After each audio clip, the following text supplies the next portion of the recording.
تبارك الذي بيده الملك وهو على كل شيء قدير الذي خلق الموت والحياة ليبلوكم أيكم أحسن عملا وهو العزيز الغفور الذي خلق 7 سماوات طباقا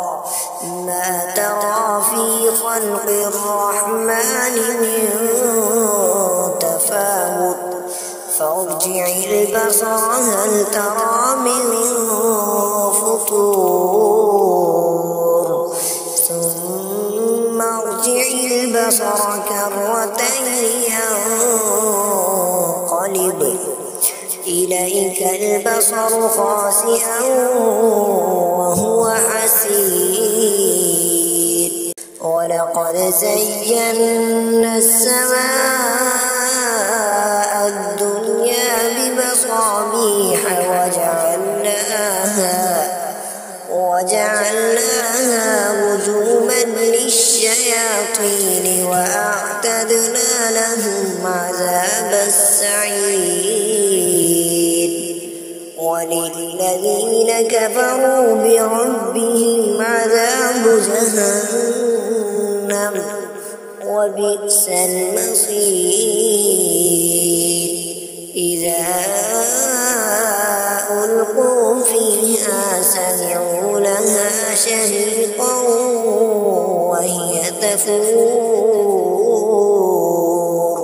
تكاد تميز من الغيظ كلما ألقي فيها فوج سألهم خزنتها ألم يأتكم نذير قالوا بلى قد جاءنا نذير فكذبنا وقلنا ما نزل الله من شيء إن أنتم إلا في ضلال كبير وقالوا لو كنا نسمع أو نعقل ما كنا في أصحاب السعير فاعترفوا بذنبهم فسحقا لأصحاب السعير إن الذين يخشون ربهم بالغيب لهم مغفرة وأجر كبير وأسروا قولكم أو اجهروا به إنه عليم بذات الصدور ألا يعلم من خلق وهو اللطيف الخبير هو الذي جعل لكم الأرض ذلولا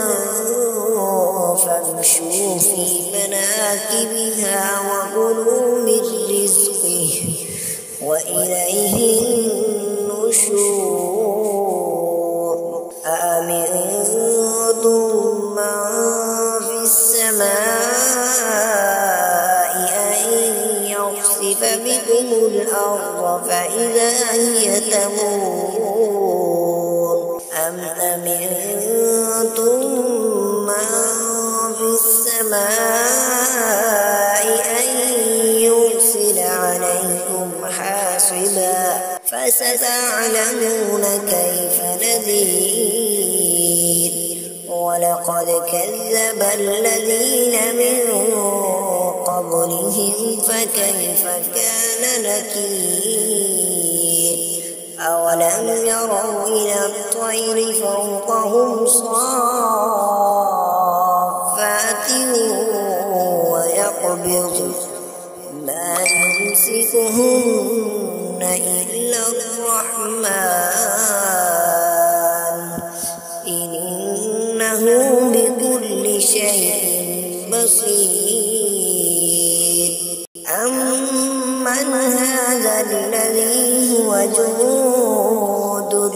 لكم ينصركم من دون الرحمن إن الكافرون إلا في غرور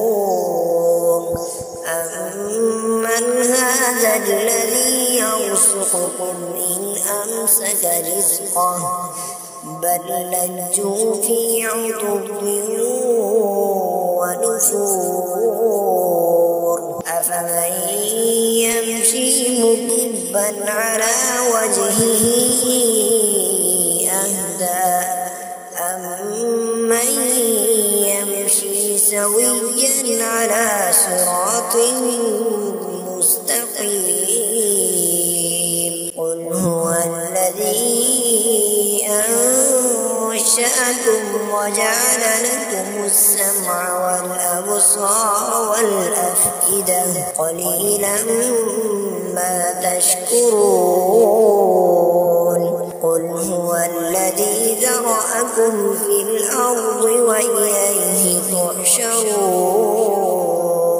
ويقولون متى هذا الوعد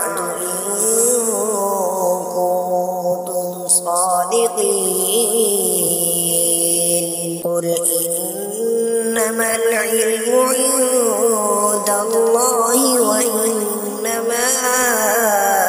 أنا نذير مبين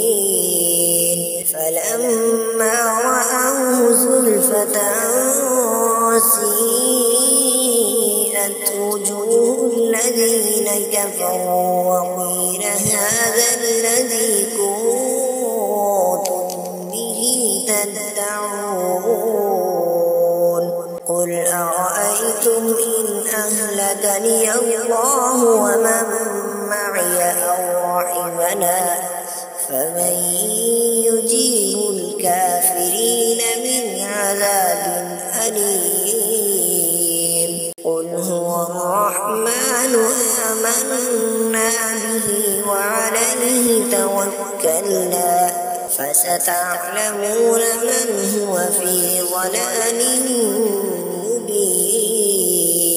قل أرأيتم إن أصبح ماؤكم غورا